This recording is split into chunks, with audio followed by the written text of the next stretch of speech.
for you? I think it's pretty warm outside. Could affect a lot of high school football games tomorrow night. Hello, everybody. I'm Randy Rosenblum. This is SoCal Prep Report. My buddy's here, Tarek from SB Live. We're going to kick it around here for the next 30 minutes.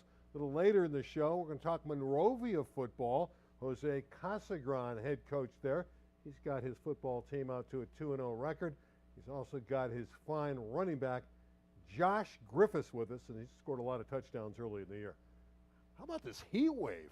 109 in Chatsworth today. It reminded me, I want to say, God, 2020, 2021, it got to 121 degrees in Woodland Hills. I don't think it'll get that hot, but man, it is toasty, and I think it's going to get hotter tomorrow for Friday football. It'll be interesting to see how games start, if they start at all, and if they do, if they're delayed. It was hot last week, and the hottest guy might have been a guy by the name of Trent Mosley of Santa Margarita. He was terrific, scores 3 touchdowns in a huge win over Corona Centennial. I think the so-called experts coming into this game would have thought that Centennial would win this game. Yeah, absolutely. I thought no shot Santa Margarita would win, especially after how good Corona Centennial looked in their loss to Mater Dei without Hassan Longstreet. So Hassan Longstreet, 5-star quarterback going to Texas A&M. Everyone's like, oh man, Centennial is going to be the team to beat in that game, and they weren't. Santa Margarita was actually up 24-0 and was up 31-0 in the third quarter at one point. And Mosley was the difference. He was sensational. Yeah, Coach Rougier over at Santa Margarita was saying they kept things a lot shorter. Remember, this is a team that lost 35-7 in week 0 to Mission Viejo. So coming into Centennial, we're thinking, uh-oh, they could be off to an 0-2 start. No, it's the Huskies that are off to an 0-2 start. And Trent Mosley, yards after catch, were unbelievable in that game. Well, you saw his speed on that touchdown. You can see why he scored 3 touchdowns in the ballgame. Let's check out this one. How about Sierra Canyon bouncing back? They had an earlier loss to St. John Bosco, but they looked terrific against Oaks Christian. Wyatt Becker, the quarterback of Sierra Canyon, tossing a couple scores. That's right. They were off a tough loss to Jay Sarah and now playing Oaks Christian. I talked to Coach John Ellinghaus. He said, hey, man, this game's really important early on in this season. It's a good Oaks Christian team, and we need to show some bounce back. I think there was a little hangover. They had a week 0 game in Hawaii, then came and played Jay Sarah, got rolled, and then were able to bounce back against Oaks, and now they got St. John Bosco coming up this weekend. You believe in Sierra Canyon, don't you? You still think they have an outstanding team? I do, and when you say believe, I think, yes, I believe that they're of the ilk of Division I playoff football now in the Southern section.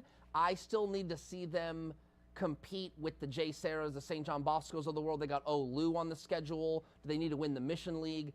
Because I just don't know if they can quite contend with the Mater Deis and the St. John Boscos of the world yet. Can anyone contend with Lenny Ibarra, the running back for the Griffins of Los Alamitos? He had a huge game in propelling his squad to a victory over City Power Narbonne 49-6. 7 carries, and he has 170 yards? I think I saw this one coming. You know, look, for me, Narbonne is the team to beat in the city because all the talent they have, but I think we all know, and even if you don't, the city's skill level isn't as what it used to be.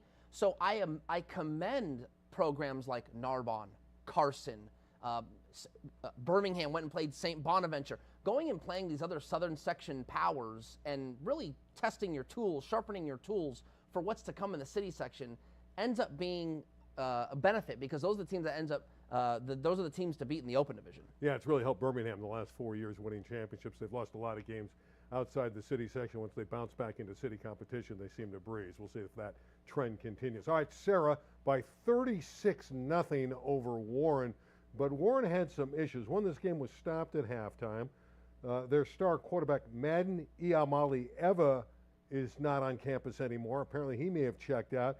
And their brilliant wide receiver, the big guy, Chase Brown, another UCLA commit like Madden Iamali Eva, they're gone.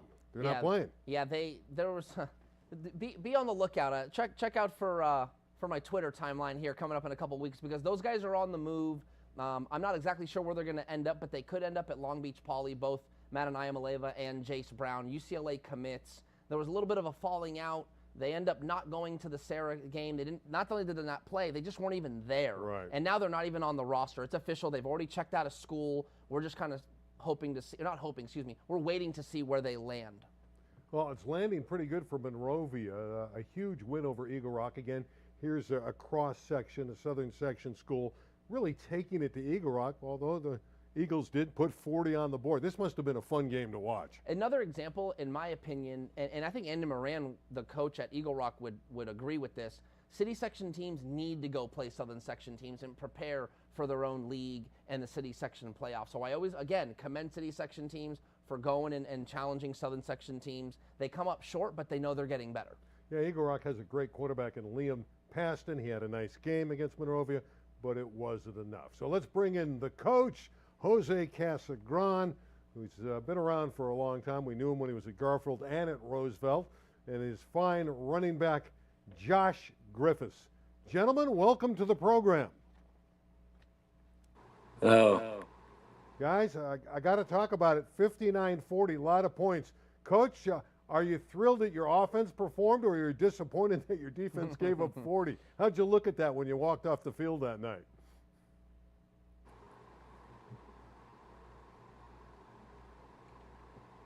We're not hearing him for some reason. Coach, I think your mic might be muted, Coach.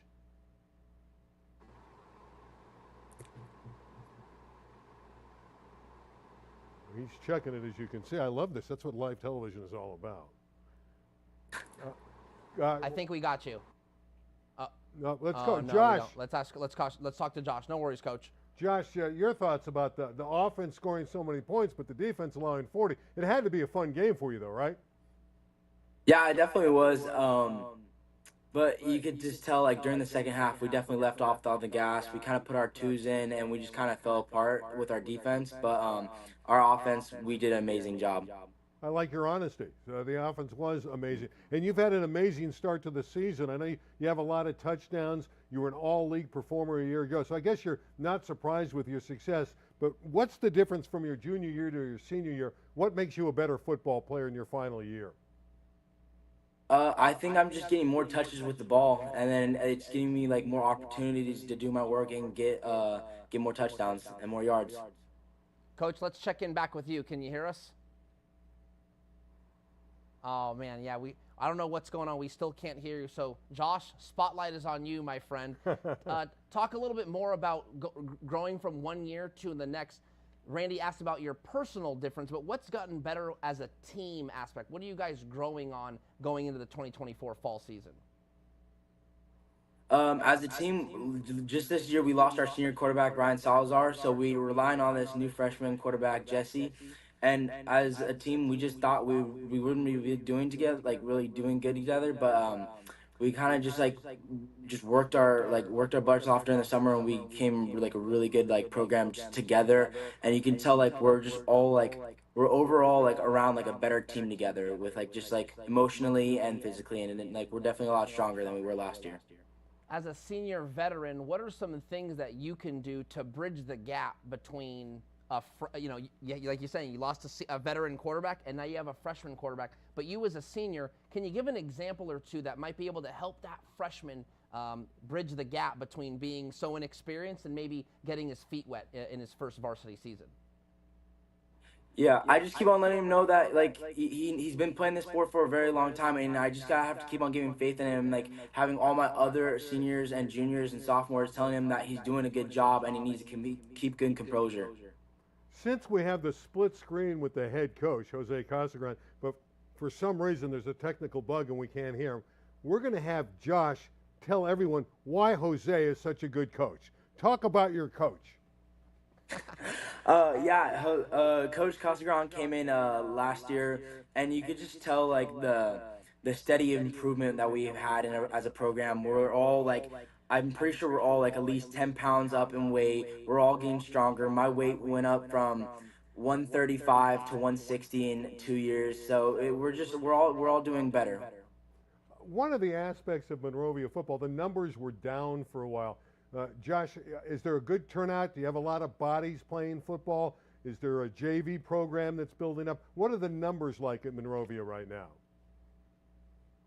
It's funny you say our JV team. Our JV team hasn't been 2-0 in I don't know how many years, and now we're 2-0. So that's really good progress. Varsity, we're having a good 2-0 start. So I would say we're doing really well. Josh, my last question for you. We talked a little bit off camera. You're a two-sport athlete. You play football, you play baseball. We were kind of joking which one you like better. I'm not going to ask you that on the air. But do you take pride in being a two-sport athlete? How much fun is that? Yeah, it feels good knowing that I can do two things really good. You know what I mean? I see you're wearing a USC shirt. Does that mean that you've been offered a scholarship in both sports? Does that mean you have a desire to play No, for the no. Trojans? I just have really hopes, and I really love the school over there. All right, let's try Jose Casagran. I know he was biting his tongue, but Coach, I know you love the fact that you're the head coach again. You've had a long career at a lot of different schools. Tell us your thoughts about being the head mentor at Monrovia. Well, it was always kind of a dream school for me, just because of all the success they've had. And, I remember when I was in high school, college, I remember Chris Hale was there. He was at Glendale College at the same time I was, and, went on to SC and then Nebraska. Oh, no, I want to say Nebraska, right? And then the Bills. So he had a tremendous career. So I was always familiar with it. I had a friend that went to South Pass High School, so they were playing. So it was kind of exciting. One high school, small city, coming from LAUSD, so big, so many schools. So it was really exciting. I think it's been a great opportunity. When I got there, it was very different than what I expected, but I think my goal is always to leave a place better than when I got there. And we've already made a lot of inroads in terms of building the foundations of the program. So I'm pretty excited. I have a great administration. Kids are great. Facilities are great. So I'm having a good time. Coach, you have a history, as you mentioned, LASD City Section. Hey, they announced today that the East LA Classic's going to be at SoFi Stadium. How cool is that? Yeah, I knew that. You've got some history with the game, but to know, hey, that game's going to be at SoFi, that's pretty special. Your comments on that? You know what? I got to coach at the LA Memorial Coliseum 3 times, one for a championship game and 2 classics. And it was an experience that I'll never forget, that I know the kids really loved. We got to practice there one night before the game. So it's going to be the same thing for these guys, just in a new venue. And it's something that it's going to be a lifelong memory that they're going to really enjoy. I think it's great. East LA Classic, is a fantastic game. I'm so proud to have been part of it, to being very successful in it. I'd just like to say everyone but one that I was associated with. So I think the kids are going to have a fantastic time. I couldn't be happier for both coaches, both schools, and all the players. Coach, before I let you go, I got to talk a little bit about tomorrow night. You got a game at Glendale, so you're going into the Valley. I know it's going to be cool there tomorrow night. How are you preparing for the temperatures that'll be soaring over 100 degrees and probably a kickoff time? You're not sure when the game's going to start. Yeah, right now it's been rolled back to about 7:30. We do a good amount of conditioning, and the kids have been kind of acclimating slowly to temperatures. They only benefit being so hot for many days in a row, and you do have a chance to acclimate, to get used to it. So I don't think it's going to be as big an issue as people think. As the sun drops, the actual heat that you feel it really goes down. So I think both schools are going to be fine. I'm a little worried, but I think we talk about how time. Josh is probably sick of hearing about it. So I think we'll be all right. I think both schools will. I know this. I've acclimated to the air conditioning really well. So I wish every you time guys, I walk out of the building. Coach, I wish you well. Josh, congratulations on a great start to your season. Guys, good luck tomorrow night in Glendale. Thank you, sir. Thank you. Okay. Thanks a lot. Good guys. Feel bad Awesome. about Jose's mic there, but it finally came back. We got him when it counted. We got him before we had to let him go. And listen, a program that's headed in the right direction. Love to hear that the lower levels are doing well. That's awesome. You always want to see good numbers in programs, and that's a good thing to hear. And it was a concern for Jose when he took over the program, and the numbers were low, and they're starting to build up. So I'm glad to see that as well. All right, let's take a look at some great performances from a week ago. We're going to start with a guy by the name of Gavin Gray. He ran for over 350 yards and 6 touchdowns for Los Alamitos in that game over Narbonne. So Gavin really lit it up. TJ Lateef, now we were at the game. I saw Lateef throw the 5 touchdowns against Rancho Cucamonga. He had 4 in the first half when they kind of blew out the Cougar football team. Lateef has a very quick release. Yeah, he's headed to Nebraska for a reason, and that's Big Ten football. So you got to know how to play the game. You have to be tough. and you have to be focused. The interactions I've had with TJ Latif, very mature, focused young man, and I think that's going to bode well for him at the next level. And his receivers, Flores and Hennessy, are really good as well. Got a great tight end. He figures Latif to have a big season. Those are two of the guys in gray and Latif. We move next to Josh Monroe of Capo Valley. How about 268 yards, 4 touchdowns in the win over University High School in Irvine? Yeah, more big performances here in the Southland. We're just getting going. I mean, there's more big performances to come. Anthony League, big time running back. He really is. And again, the 179 and the 4 scores, picking on a good Carson team. And Torino Spain of Lawndale. I mean, I haven't seen him play, but if you look at the player of the week, he had 2 touchdowns receiving, 2 rushing the football, and he returned a kickoff for a TD against Bellflower. Sounds like Zachariah Branch at a USC. No, I'm kidding. That's the kind of dynamic players that we see on Friday nights. That's the truth. I mean, at the really, really high levels, most guys are just playing one way. But, hey, to do special teams, to play offense, to play a little defense. I know Shane Rosenthal at Newbury Park. Yeah. He does both things, so it's tremendous to see performances like that. Yeah, Rosenthal scores catching the ball and interceptions. Shane Rosenthal's a great player out at Newbury Park. That's a good analogy there. All right, let's take a look at SB Live's top 10. And no shock here who number one, actually the first few teams is not really a shock. Mater Dei and Bosco, 1-2 again. Mission Viejo off to a wonderful start. Jay Serra's outstanding. Kind of like, by the way Fui Ava of St. John Bosco, the quarterback, Matai Fui Ava, has been early in the year. He's really thrown the ball. I think that might have been a question mark for Bosco coming in. It isn't anymore. Anything catches your eye there? No, not at all. I think what is ironic is, well, it's Mater Dei and St. John Bosco at 1-2 again. I think myself, even Eric Sonheimer at the LA Times, you're just trying to like maybe mix it up at the top just to make it interesting. And then 2 weeks in, it's like 1-2, Bosco and Mater Dei, and Mater Dei, of course, at number 1. But obviously that could change this week. Mater Dei's playing Bishop Gorman. I know we're going to talk about that in a little bit, but that's a huge game, and that could end up having some national championship implications down the line. That's why Bishop Gorman should be in the Trinity League. Oh, great. I'm just kidding. Okay. But it was bantered around last year, actually. But legally, there's a bylaw in the CIF that they have to be a California school, and they are in Nevada, as everyone knows. All right, that's our top 10 for the Southern section. Time to talk about the top 10 in the city section. Even though Birmingham lost its opener, it was against a good Southern section school. They lost to St. Bonaventure. They're a really good football team, apparently, because they played them tough. Yeah, I do rankings every week, as you know, Randy, and I have Narbonne number 1, just because I know everyone wants to keep Birmingham up top because of how dominant they've been in the city, but this is a new year. I understand respect, but Narbonne, I think, has the skill players, the veteran players to probably beat Birmingham. And Jim Rose will tell you, this Birmingham team, Jim Rose is the coach at Birmingham, they only have 9 seniors. They lost a lot of players. They're not quite as good as they used to be, but they are getting better. So maybe they'll be better. Maybe they'll be the team we all expect them to be at the end of the year. Time will tell. But again, they put up some points, like 27 points against St. Bonaventure, and that is a very positive mark going forward. I do like Gardena. They have a running back, Xavier Grant. Kid, he's like 6 feet, 230 pounds. You can see they're 2-0 already. He's on his way to Air Force. He's going to be a running back at Air Force. He's just a physical beast. And I think he's going to be one of the best players in the city this year. Yeah, no, it's going to be fun to see. The Open Division will have a lot of parity. There's no question about that, more than ever.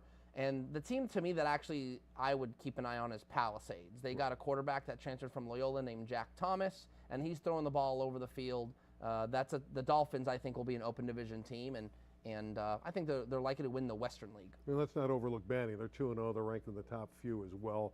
Got them 3rd right now. Pilots have a very solid team. So that's a look right now at the city section. Let's also talk a little flag football. That's getting underway. It's supposed to get underway tonight. I know San Pedro, which is one of the best teams in the LA City section, went to the finals and lost to Birmingham last year. It was supposed to start tonight. I don't know if they did because of the heat, but we'll see if they got their game. Maybe tomorrow we'll see that if they won another game, because they seem to win most of the games. San Pedro is a very good flag football team, and San Pedro should be one of the contenders in the LA City section. In the Southern section, Orange Lutheran 10-0 already. Jay Sarah is 5-0. So those seems to be the team right now. Orange Lutheran in football, both the guys and the ladies seem to be very strong. Yeah, you know, I don't know much about the teams, but I will say this. I've said it from the beginning. I knew that the girls flag football would boom, and it is. Participation is up. The Southern section is now going to have championships. The city section already has. It's just, I think we're going to see here within the next half a dozen years, I think we'll see scholarship, college scholarship girls flag football. It'll be women's flag football in college. There'll be a triple header tomorrow at Wilson High School. Garfield's field is being worked on. It's against King Drew. They'll play a flag football game at 2. Again, we don't know about the weather permitting. JV football at 4 and the 7 p.m. the varsity game. I think that might get called off. I can't see a game being played at 2 o'clock tomorrow. Yeah, no, I doubt anything in the afternoon is going to be played. They might have to move that game to Saturday morning. I saw some games in the Southland get moved to Saturday morning due to the heat. Interesting times, but hey, have to play it safe. Way too hot out there with pads to be playing football. You know, last week we had Randy Luna on from Fulton Prep. We had his running back, Kevin Aguilar. Aguilar is also a very good linebacker. And they gave us some some love. Instagram being on the show. They were very appreciative. They were nice guys, and hey, they're giving back to us. Yeah, very, very cool. It's always nice to get a little reciprocation, but hey, look, we're being honest, this is our job. Our job is to highlight high school athletics, high school sports, high school players, high school coaches, and all the young people out there. So thank you, but we're just doing our job. Speaking of our job, it gets a little easier when you have matchups like this. Bishop Gorman at Mater Dei tomorrow. Mater Dei's played them 3 times, won all 3. The last one was a very close game a couple years ago in Las Vegas. That's going to be a heck of a football game. Yes, it is, and I will be there in the nice air-conditioned press box, that's for sure. Actually getting a little pregame lunch with Steve Fryer from the OC Register before the game, so looking forward to that. But if I'm not mistaken, there are 38 combined 3-star athletes or higher. I believe there's 2 or 3 5-stars, a bevy of 4-stars, and a plethora of 3-star athletes. 20 of them belong to Bishop Gorman, That's right. 18 to Mater Dei. Bosco 2-0, Sierra Canyon 2-1. This should be a terrific game, and this will tell us how good Sierra Canyon is. An absolute Division I playoff football litmus test for Sierra Canyon, and they'll get another chance against Orange Lutheran, I think, in a couple weeks. Listen, this Trailblazer journey with Coach John Ellinghaus, he's the first and only football coach they've ever had. He took the program over, I think, in like 07 or 08. They did 8-man football for a little bit, went to 11-man football in 09, 10, something like that, and have been on the rise ever since. They played St. John Bosco one time, and it was during the abbreviated season in spring of 2021, and that game was 42-21, and it was close at halftime. But it showed that Sierra Canyon, it showed that they belonged. And here we are a couple years later, about 3 years later, and we'll see if they can bridge that gap a little bit closer. Gorman, Mater Dei may not be the most entertaining game on the Here slate. we go. Here we go. Pacifica of Oxnard and Newberry Park will really light it up. You have quarterbacks in Duran and Smigel. They're both going to throw it 40 times. Yeah, Dominic Duran already has 10 touchdown passes in 2 games. He's got a wide receiver named Savion Taylor that's like just unbelievable. And then Newberry Park, yeah, Brady Smigel going to Florida State, and Shane Rosenthal, who we spoke about earlier in the show. We're talking, look, I'm not like putting lines or anything on the game, but the over-under on the scoring should be like maybe like in the 70s. Now, you like Newberry Park to win the game. I do. I this is one of the games I predicted this week, and I did pick Newberry Park. However, Pacifica is in that Marmoni League, and they're ready to roll. Newberry Park's in the Conejo Coast League, so it's a kind of a different level, but I just think Newberry Park, they already beat Milliken. It's going to be a fun game. I do give the edge to Newberry Park. However, would not be surprised if Pacifica won the game. Maybe this is the game of the night. El Camino Real hosting North Hollywood. Of course, we got Sarah and Long Beach Poly. You got Sarah 1-1 and Long Beach Poly 0-2. That one, Poly has to win, I think. To start 0-3, that'd be tough for them to get into the highest division. Yeah, I find it. I don't think Long Beach Poly was headed for Division I anyway, and so I think they're looking more like Division II, probably more like Division III if they do start 0-3 or 0-4. But they've got the Moore League, so they'll be fine once they get to league play. I skipped ahead, but I was so excited that the North Hollywood Huskies are going to be on our air. That's my alma mater. How about the Huskies so far this year?